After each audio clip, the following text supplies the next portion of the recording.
nagyon divatos azt mondani, hogy az összetartás, a társadalom, a közösség építése, talán ezek a legfontosabb értékeink, de mindemellett egyébként foglalkozunk az emberi jogokkal, az egymás iránti tisztelettel. Nagyon fontos számunkra a más kultúrák bemutatása, megismerése. Nagyon fontos még mindezeknek a médiában való megjelenítése, tehát ezeknek a kommunikálása. Elsősorban azt vettük észre, hogy Magyarországon a legelutasítottabbak a kínai-vietnámi közösségek, és egy Európai Uniós programban valósítjuk meg az úgynevezett Holdúj Év Fesztivált, amely arról szól, hogy egyébként nagyon gazdag kultúrkincset, művészeti világot mutassuk be a nagy közönségnek. És nyilván vannak olyan ügyeink, amikor az árnyoldalakat vizsgáljuk meg, például ami most zajlik, a fiatal művészek keresik az utakat, hogy hogyan reagáljanak az alkotásaikban a rasszizmusra, a kirekesztésre.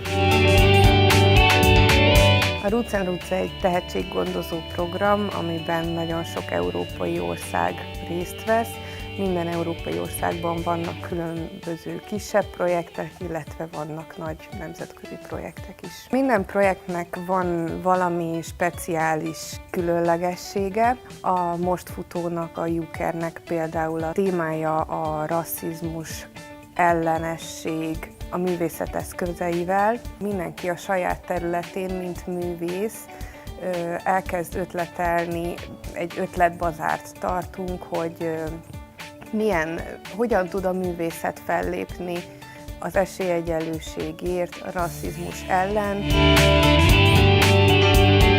Lesz egy németországi kurzus, ami 2 hétig fog tartani július végén, ahova 8 embert választanak ki minden országból. Nemzetközi szinten is körbejárhatjuk ezt a témát, és aztán lesz egy fél évünk arra, hogy megvalósítsunk egy projektet. Nagyon könnyű fiatalokkal párbeszédet indítani, hiszen őket könnyebb elgondolkodtatni dolgokon, nekik még nincsen annyira leragadt gondolkodásuk egyes témákról, amiből aztán nehéz őket kimozdítani. Ők még nyitottak arra, hogy megvizsgáljanak egy-egy kérdést más perspektívából.